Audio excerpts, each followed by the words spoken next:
Hello everyone! Welcome back to my channel. So for today's video po, ipapakita ko sa inyo at itutur ko sa inyo ang maliit or mini farm na pinagkakaabalahan ng tatay ko. So actually po, vegetable garden po ito. So maliit lang siya na residential lot na nabili ng kapatid ko. Pero since hindi naman siya napapatayuan pa ng bahay, so ginawa na lang po niya itong vegetable garden. So marami po siya nakatanim dito ng mga gulayin. Napapakinabangan namin ng husto. Tapos ito nga, may mga alaga pa siya ditong mga manok. So, panoorin po natin. Tingnan niyo po kung paano niya po natanim, paano niya po na-maintain. Ito pong maliit niya na vegetable garden na araw-araw niya pong pinagkakaabalahan. So tara, let's go!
Tatay, gaano katagal bago nyo napalaki ang mga talong?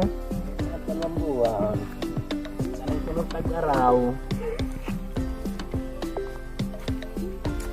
tag-araw. Nagdilig ako diyan ng napakadami.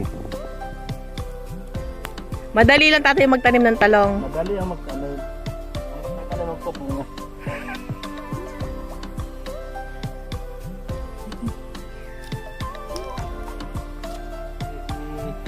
Ayan, so madami-dami na po siyang nakuha na talong. Tatay, gaano kayo kadalas kumuha ng talong dito? Sa isang linggo, lagi siyang may bunga? Isang linggo, mga 2 beses. 2 beses. Ayan, so ito po yung mga talong niya na tinanim.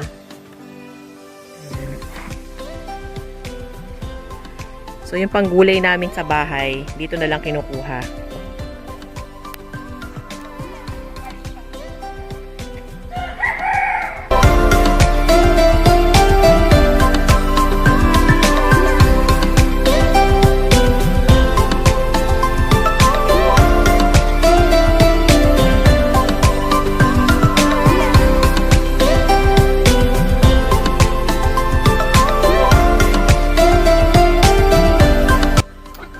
Ito nga pala yung ano nga ang tawag dito sa talong na to?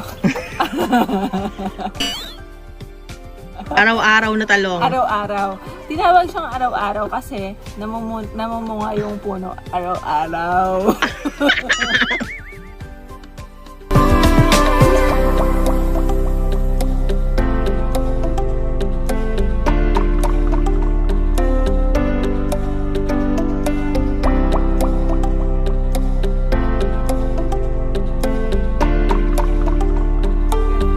gaano katagal yung tinanim yung mga mais na yan? Meron mga Sa 2 buwan, may laman na. May laman na sa 2 buwan. Tapos hindi naman siya mahirap patubuin. Madali nga. Mas madali. Tag-mais ngayon. Tag-mais. Tapos pag kayo ay kukuha ng mais, gaganyanin na, puputulin na. Puputulin. Hindi na siya pupwede. Hindi na siya tutubo. Wala na. Magtatanim na ulit. Tatanim na ulit. Tapos sa isang puno, ilan ang bunga? Isa lang. Ay, bakit 2 yan? Baka wala naman yung padalwa. Merong nagkakadalwa. Merong pag maganda ang... Yan. Ay, maliliit na. Ang bunga ng padalwa. Oo nga, buso. Maliliit lang ganyan.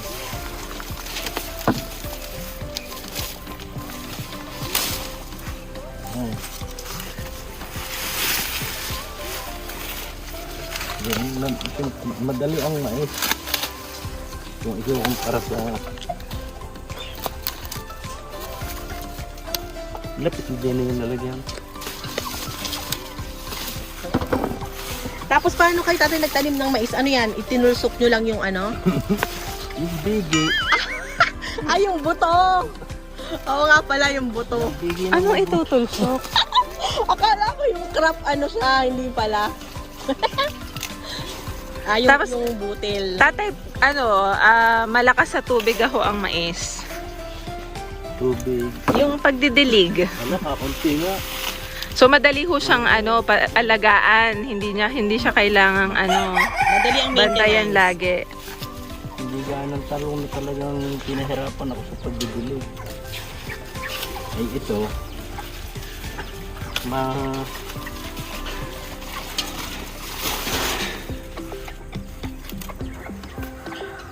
Tatay, anong scientific name ng mais? kunbit. Kunbit. Kunbit. May baw.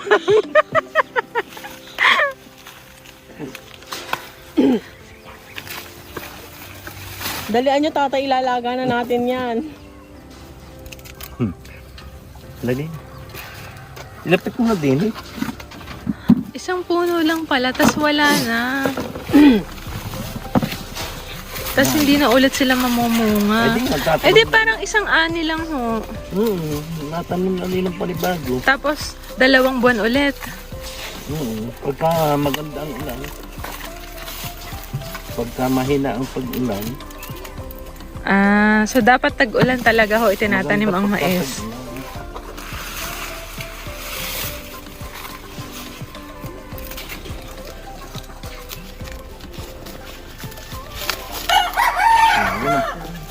yung padalwa, hindi maliliit.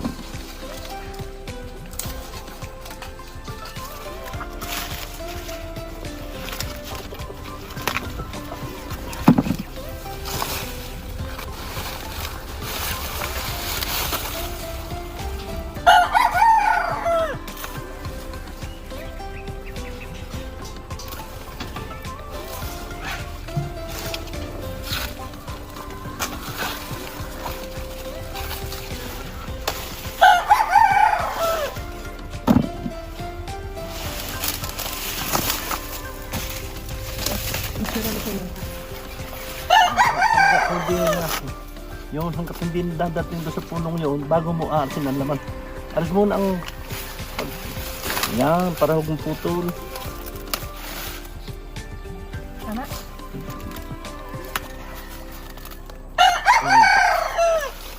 Ang lagay. This is how you harvest mais. Baka mapalha ko yung...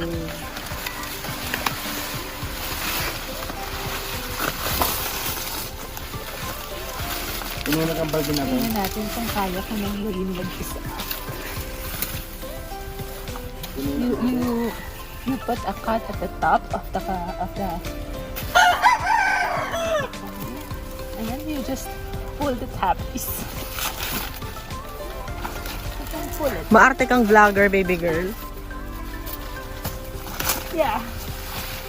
Good.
So that's it for now. Maraming pong salamat sa lahat po ng mga nanonood po ng mga videos ko.